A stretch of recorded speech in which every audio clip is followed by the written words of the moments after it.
अस्सलामुअलैकुम students, welcome to my channel educational tips. कैसे हैं आप सब? आई होप सो सब बच्चे ठीक ठाक होंगे। स्टूडेंट्स, आज हम पढ़ने जा रहे हैं जी यूनिट नंबर 3 एनांसी एंड 5। इसकी मैं रीडिंग करवा चुकी हूँ। आज मैं करवाने जा रही हूँ आपके साथ एक्सरसाइज। तो बेसिकली इसके अंदर मैं आपको थोड़ा सा इंट्रो दे देती हूँ पहले। अगर आपको फिर भी ना समझ आए तो आप मेरे चैनल पर विजिट करके वो वाली वीडियो देख सकते हैं, जिसके अंदर मैंने आपको कंप्लीट एक्सप्लेनेशन के साथ आपको ये रीडिंग समझाई थी।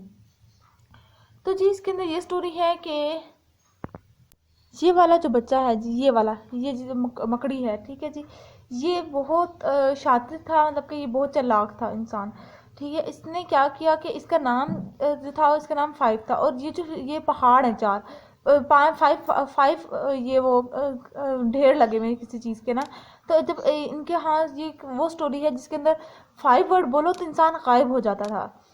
अब क्या होना था, ये बहुत पुअर था, ये बहुत गरीब था, जिसकी वजह से जिस टाइम ये आते जाते लोगों से कह रहा था कि एक्सक्यूज़ मी क्या आप मुझे मेरी मदद करेंगे इसको काउंट करने में। और फिर जब कोई कहता 1 2 3 4 और 5 और तो फिर वो फ़ौरन ही गायब हो जाता। लेकिन आखिर में जिस टाइम ये, क्योंकि जाहिर सी बात है, देखिए जब इंसान चालाकी करता है तो कहीं ना कहीं पकड़ा जाता है वो। और उसने इसकी पकड़ कैसे हो गई कि उसके रास्ते में आने वाले 2 चीज़ें थी, 2 एनिमल्स थे, जिन्हें वो कह रहा था कि स्टॉप प्लीज़ हेल्प मी, यानी कि मेरी मदद करो। तो उन्हें पता चल गया कि क्योंकि वो तो जो उधर के रिहायशी होते हैं उन्हें तो देखिए, अगर आपके गाँव है या जहाँ पे आप रह रहे हैं उधर का आपको चप्पा चप्पा पता होगा, बहुत अच्छी तरह से पता होगा। तो जो वो 2 भी थे वो उधर के रिहायशी थे। तो उन्होंने इसने कहा कि मेरी हेल्प करो इन्हें काउंट करने में। तो वो कहने लगे हमें कोई ज़रूरी काम है जिसकी वजह से हम नहीं काउंट करेंगे। तो जी मतलब इस तरह से करके वो फिर वो पकड़ा गया। और ये बहुत सेल्फिश था, ये जो मकड़ी थी बहुत सेल्फिश थी। चलिए अब एक्सरसाइज की तरफ चलते हैं। तो जी देखिए हम एक्सरसाइज की तरफ चलते हैं। अब पार्ट नंबर ए है हमारे पास कॉम्प्रीहेंशन, और क्वेश्चन नंबर 1 है इसके अंदर आंसर द फॉलोइंग क्वेश्चन के। इन क्वेश्चंस का आंसर देना है हमने। पार्ट नंबर ए है what was the which name and why did not she like it. उस विच का नाम क्या था और वो अपने नाम को क्यों पसंद नहीं करता था। तो जी ये है इसका answer. The which name was 5, उसका नाम क्या था, उसका नाम 5 था। She did not like it because although her life people he had laughed or looked surprised when they hear that was her name। यानी कि वो उस नाम को इस वजह से पसंद नहीं करता था क्योंकि जिस टाइम किसी को बताता था वो अपना नाम कि मेरा नाम 5 है, तो लोग उसके ऊपर हंसते थे, उसका मजाक उड़ाते थे, उसके नाम का मजाक उड़ाते थे। बी पार्ट पे आ जाए। But was the which doing in the garden, वो गार्डन के अंदर वो विच क्या कर रहा था। तो जिसका आंसर है the which was steering her big cooking pot and saying a spell in her garden. ये इसका आंसर है। पार्ट नंबर सी पे चलते हैं अब। Why was Anansi pleased, Anansi को प्लीज्ड क्यों हो गया।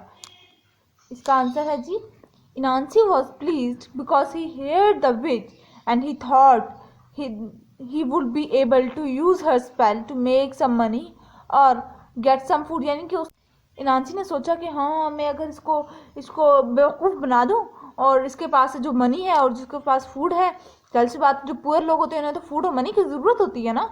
तो उसने सोचा कि हाँ मैं इसको बेवकूफ़ बना के उससे मनी और फूड ले लेता हूँ। फिर आगे चलते हैं जी डी पार्ट पे। What was the first name that Anansi trick, यानी कि वो पहला बंदा कौन था जिसे इनांसी ने बेवकूफ़ बनाया। The first animal that Anansi trick was the Mr Rabbit, यानी कि वो पहला बंदा जिसे इनांसी बेवकूफ़ बना सका वो कौन था, मिस्टर रैबिट। उसके बाद आ जाते हैं एफ पार्ट पे। Which animal are not fooled by Anansi, और वो कौन सा एनिमल था जो इनांसी की चाल में नहीं आया, इनांसी उसको बेवकूफ़ नहीं बना पाया। Mr Frog and Mr Shrew was not fooled by Anansi, ये वो मिस्टर फ्रॉग और मिस्टर श्रीयू ये बेवकूफ़ नहीं बने थे इनांसी की बातों में। उसके बाद चलते हैं जी पार्ट पे, नहीं सॉरी एफ पार्ट पे। Which thing could you buy in the market, यानी कि आप मार्केट से क्या बाय करते हैं। From the market you could buy beans, apples, bread, honey, eggs, onion, lemon, sweet potato, etcetera. यानी कि मार्केट से ही हमारा तो सारा सामान आता है ना, तो हम मार्केट से ये एक्सेट्रा का मतलब होता है आगे सो ऑन। फिर है G part, why was Mr Shrew going to the market and what was he going to do there, यानी कि मिस्टर श्रीयू मार्केट क्यों जा रहे थे और वो क्या लेने जा रहे थे। तो जिसका आंसर है ये, Mr Shrew sell the pieces and buy mouth watering delicious for their family, यानी कि वो पीसेस जो उनके पास थे, पीस उनको सेल करने जा रहे थे, उन्हें बेचने जा रहे थे और कुछ उनके लिए, अपनी फैमिली के लिए कुछ अच्छी सी चीज़ बाय करने जा रहे थे।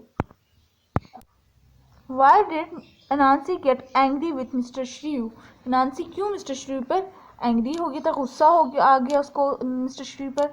Angry, Anansi got angry with Mr Shrew because she was not saying 5, क्यों वो गुस्से में आ गया था क्योंकि वो नहीं बोल रहा था 5 वर्ड, ताकि, और जाहिर सी बात है जब उसकी चाल में नहीं आ रहा था तो फिर उसको गुस्सा तो आना था। फिर है जी I part, how many characters are there in the story you have just read, make a list, आपने इस स्टोरी के अंदर कौन कौन से कैरेक्टर्स पढ़े हैं उनकी एक लिस्ट बनाएं। तो ये देखिए, ये मैं आपके साथ शो करती हूँ आपको।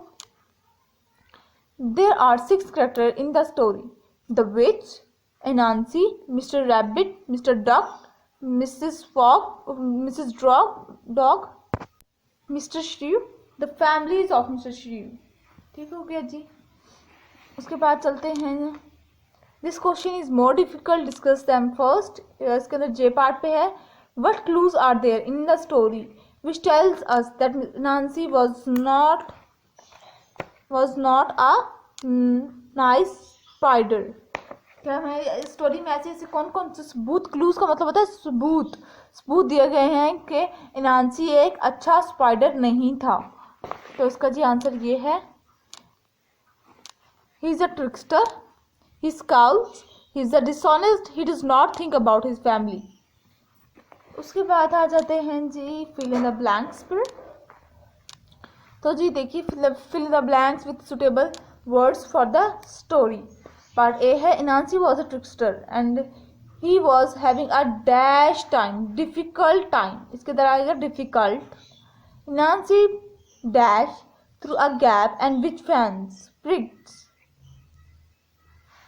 He imagined what dash food he would find, delicious food. A dash sound pulled Anansi from his daydream, skirving. She walked to the dash mode and stood on its nearest. Anansi dashed and showed all his sharp teeth, grinned. उसके बाद आ जाते हैं जी question number 3 पर। Question number 3 है, answer this question and this lines from the story. Answer करना है इन questions का और जो कि स्टोरी में से इनका आंसर होना चाहिए। हु सेज दिस वर्ड्स, ये देखिए 1 2 3 4 and this one that I am sitting on, who says this word, ये वर्ड किसने कहे।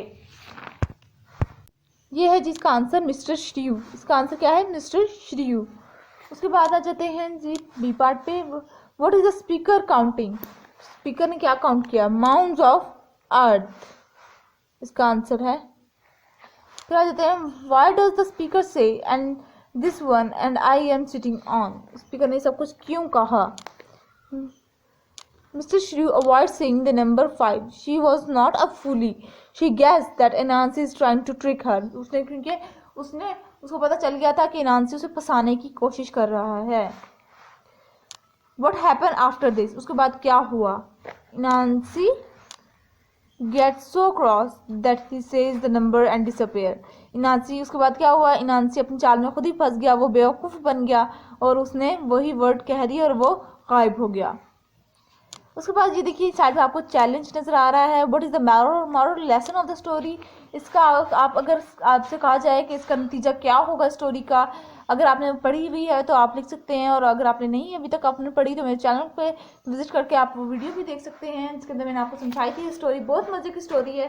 तो अब आप अपना मॉरल लेसन लिखिए, मैं आपको बताती हूँ कि मैंने क्या लिखा है moral lesson. The moral of the story is that grid will bring us trouble, लालच, जिसके हम लोग कहते हैं ना लालच बुरी बला है, वो वाला मतलब है।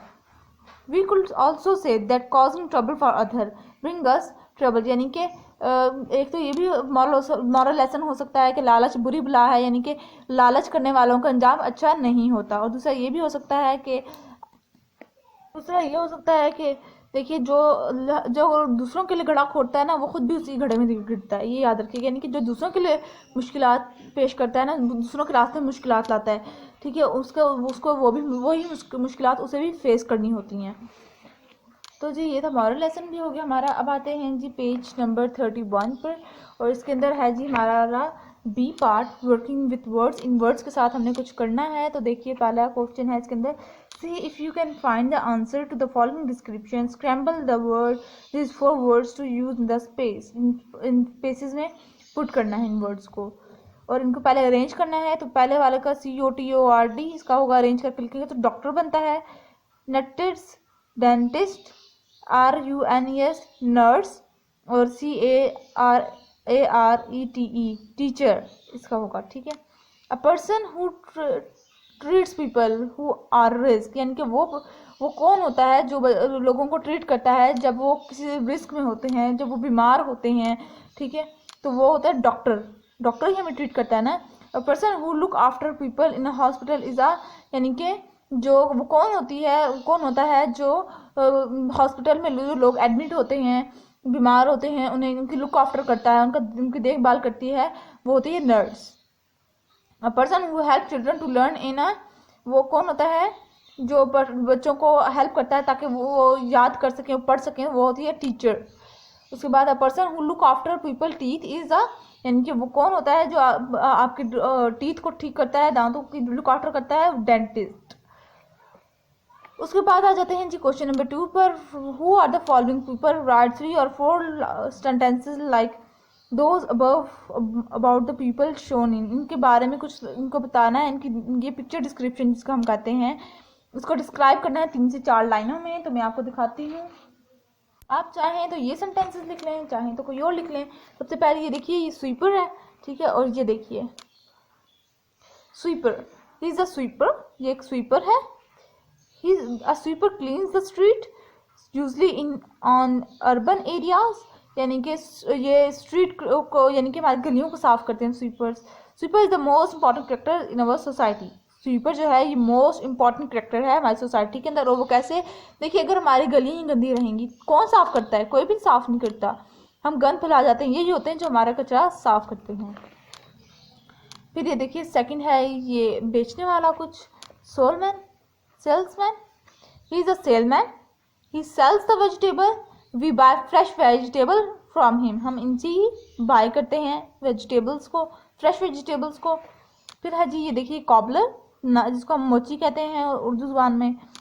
Cobbler is one who mends our shoes, okay, हमारे शूज़ को ठीक करता है। A cobbler is also called shoe maker, cobbler को शू मेकर भी कहा जाता है, यानी कि क्योंकि वो हमारे शूज़ को भी तो ठीक करता है ना। He is a very helpful for to us, यानी कि वो भी हमारे लिए बहुत अच्छा फ़ायदेमंद साबित होते हैं। फिर ये देखिए टैक्सी वाला, ड्राइवर, ठीक है, तो ये देखिए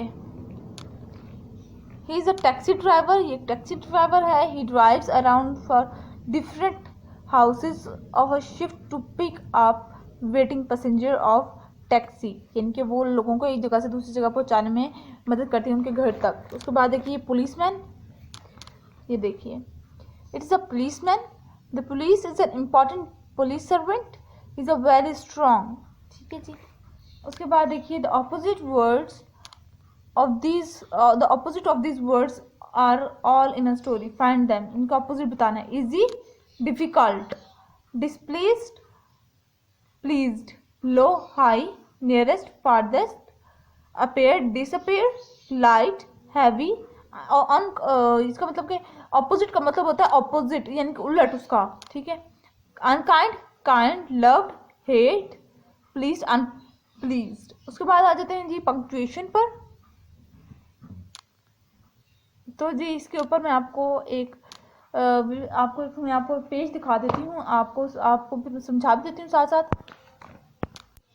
In written English, punctuation is visual to diminish the meaning of sentence, यानी कि पंक्चुएशन अगर हम इंग्लिश लैंग्वेज की बात करें तो हमारी उर्दू के अंदर भी हम यूज़ करते हैं पंक्चुएशन मार्क्स, लेकिन उर्दू इंग्लिश में देखा जाए तो ये भी एक इम्पॉर्टेंट रोल अदा करते हैं इंग्लिश में। सबसे पहले बात करते हैं, जो सबसे पहला हमारे पास मेन जो आता है ना पंक्चुएशन मार्क, वो है फुल स्टॉप। फुल स्टॉप जब सेंटेंस कोई ख़त्म हो जाए, जब एक सेंटेंस ख़त्म हो जाए तो उसके आखिर में हम क्या लगाते हैं, full stop. This mark indicate the end of a sentence. ये क्या हमें शो करता है कि यहाँ पे जी सेंटेंस ख़त्म हो गया। और एब्रीविएशन टू सेपरेट सेंटेंस, या फिर एक सेंटेंस ख़त्म हुआ तो दूसरे सेंटेंस के इन दोनों के बीच में फुल स्टॉप लगाएंगे। जब एक सेंटेंस ख़त्म हुआ और दूसरा सेंटेंस शुरू होगा तो उसके बीच में हम क्या लगाएंगे, full stop. For example, we must come to full stop before very long. ठीक है, ये देखिए यहाँ पे अब फुल स्टॉप आ गया। मिस्टर अली ईट्स फूड, जहाँ पे भी फुल स्टॉप, यानी कि ये वाला एक सेंटेंस था तो इसके आखिर में फुल स्टॉप आया, और ये एक सेंटेंस खत्म हुआ तो यहाँ पर भी फुल स्टॉप आया। नेक्स्ट है जी कोमा। पंक्चुएशन मार्क में सेकंड नंबर पे आता है comma. It is use to group word that belongs together. ये एक ऐसी जगह पे यूज़ किया जाता है जहाँ पे ग्रुप ऑफ वर्ड्स हों और वो एक जैसे एक ही तरह के एक दूसरे से बिलोंग करते हों। Your faithfully comma, dear sir comma, 20th Jan comma 2016। यानी कि ये देखिए इसके बीच में भी कोमा आया, ठीक है, इधर भी कोमा आया और इधर भी कोमा आया। उसके बाद है जी नेक्स्ट हमारे पास क्वेश्चन मार्क। जहाँ पर कोई क्वेश्चन पूछा गया हो, जिस तरह मैं आपसे पूछूं कि आप क्या कर रहे हो, ये एक क्वेश्चन है, ठीक है, तो वहाँ पर क्वेश्चन मार्क आता है उसके आखिर में। Use a question mark at the end of a sentence of question. जहाँ पे कोई सवाल पूछा गया हो उसके आखिर में क्वेश्चन मार्क लगाते हैं, जिसको उर्दू में हम सवाल या निशान बोलते हैं। For example, how, why, what, when, where. ठीक है जी। उसके बाद आ जाते हैं एक्सक्लेमेशन मार्क। इसका मैंने आपको लास्ट साइज में भी कुछ आपको बता दिया था। Exclamation mark means a expression of feeling of surprise, wonder. यानी कि जब आपको कोई शौक हो कोई आपको कोई नई चीज़ पता चले और आप शॉक्ड हो जो उसके बारे में, जिस तरह के ओह स्टॉप, ठीक है, लुक, लिसन, ओह, ठीक है, हुर्रे। इनके आगे क्या होता है, इनके आगे एक्सक्लेमेशन मार्क इस्तेमाल होता है। उसके बाद आ जाते हैं कोटेशन मार्क। ठीक है, ये वाले, ये जब आपको किसी का कॉल कहा गया हो, कोई बात बताई गई हो किसी की, तो वहाँ पर एक्सक्लेमेशन कोटेशन मार्क यूज होगा। Use to indicate the exact word of the writer और स्पीकर। यानी कि जहाँ पर एग्जैक्ट वर्ड बताया गया हो। I asked who is the class teacher of your class. आपकी क्लास इंचार्ज कौन है, कौन सी टीचर आपकी क्लास टीचर है। तो ये देखिए इधर क्वेश्चन कोटेशन मार्क लगाया गया है। फिर अपॉस्ट्रोफी के बारे में पढ़ते हैं अब। उसके बाद ये आते हैं मैं अपॉस्ट्रोफी पर, जो कि एक और पंक्चुएशन मार्क में से इंक्लूड है। उसकी एक टाइप ही कह दें आप लोग। अपॉस्ट्रोफी की ये शेप होती है, देखिए दीजिए, इस तरह का होता है apostrophe. An apostrophe is used to indicate the omission of a letter from a word. ठीक हो गया जी। अभी ये देखिए एग्जाम्पल है apostrophe, workers, students, research, demand, problems. ठीक है जी। चलिए अब देखते हैं, वापस आते हैं अपनी बुक पर। ये देखिए, separate the sentences using semicolons, commas, full stop. मैंने आपको बताया था ना सेमीकोलन और कोमास के बारे में और फुल स्टॉप के बारे में। He shot an arrow that just watch, इधर फुल स्टॉप आ जाएगा आखिर पर। They were good archers, he was good at everything, stop, इधर फुल स्टॉप। ठीक हो गया। उसके बाद आते हैं सी पर। ये है जी C. The dog did not die, it will not bark और ईट, फुल स्टॉप। क्योंकि यहाँ पे हम लोग को मायने वाजे हो रहा है, लेकिन आप उर्दू में ट्रांसलेट करके देख लिया करें ना, आपकी सारी मुश्किल झट से दूर हो जाएगी। I have 2 brothers, Ruman and Khalid. He has a sister Aisha, full stop. We like to swim every day. She does not, full stop. कि हम तो डेली के डेली स्विम करना पसंद करते हैं लेकिन वो नहीं पसंद करती। फिर सी पार्ट पे आ जाते हैं, तो सी उस पर लर्न अबाउट लैंग्वेज। उसके अंदर हम इंग्लिश लैंग्वेज के बारे में कुछ डिस्कस करेंगे। एडवर्ब के बारे में, सबसे पहले एडवर्ब के बारे में। Choose suitable adverbs from the box to add to the sentence below. इस बॉक्स के अंदर से हमने इसमें पुट करने हैं words. He wrote a letter to his sister. Yesterday, he carefully wrote a letter to his sister. He faced the tiger, which was creeping off the trot. He bravely faced. तो जी ये देख लीजिए, ये आपको मैं एक मतलब सारे बाकी सारे शो भी कर देती हूँ, कर रहे हैं आपको मैंने कॉन्सेप्ट बता दिए थे। उम्मीद करती हूँ अब आप इतने काबिल हो गए होंगे कि अब आप सॉल्व कर सकते हैं, क्योंकि मैंने आपको साफ समझा दिया है। ये देख लीजिए, ये एफ, ये जी, एक मतलब मैं आपको दिखा रही हूँ, ठीक है जी, ये देख लीजिए, और एच पार्ट ये रहा जी। तो जी अब आते हैं राइटिंग क्वेश्चंस पर। Change the following into question, इनको क्वेश्चन में चेंज करना है। अ सेल्समैन कैन ट्रैवल फार, तो कैन चेंज हो जाएगा और इसके अंदर और आखिर पे क्वेश्चन मार्क लग जाएगा। अ सेल्समैन ट्रैवल फार कैन, ये जो कैन होगा ये यहाँ से हट के शुरू में आ जाएगा, ठीक है। ये फिर इसी तरह से इसमें स्टार्टिंग पे डज लग जाएगा और आखिर में क्वेश्चन मार्क। इसके अंदर भी इसी तरह से होगा, इसके अंदर स्टार्टिंग में आ जाएगा आर, स्टार्टिंग में ARER, ठीक है, और इधर क्वेश्चन मार्क आखिर पर। इसी तरह से इधर डी पार्ट में इज आएगा स्टार्टिंग में और आखिर में क्वेश्चन मार्क, और इसमें भी इज आएगा स्टार्टिंग में और आखिर में क्वेश्चन मार्क, और आर यहाँ से काट करके यहाँ से कट कर दें और यहाँ पे लगा दें आर और यहाँ पे क्वेश्चन मार्क। ठीक हो गया जी। तो जी होगी आज की राइटिंग क्लास के बारे में कंप्लीट। उसके बाद है जी listening and speak. What are the initial, मतलब इसके अंदर कुछ खास नहीं होता, बस ये थी आप लोगों की एक्सरसाइज। इसी वाला आप करें ना करें कोई फ़र्क नहीं पड़ता। तो जी ये थी आज की एक्सरसाइज। आई होप सो आपको समझ आ गई होगी। अगर ये वीडियो पसंद आई है तो मेरे चैनल को सब्सक्राइब कर दीजिएगा, मेरी वीडियोस को लाइक कर दीजिएगा और साथ ही साथ बेल आइकन को प्रेस कीजिएगा। इससे मेरी हर लेटेस्ट अपडेट आप तक आसानी पहुंच जाएगी। तो जी दीजिए मुझे इजाज़त, दुआ में याद रखिएगा। अगर कोई भी क्यूरी हो तो मुझसे कमेंट बॉक्स में पूछ लीजिएगा। अल्लाह हाफिज़।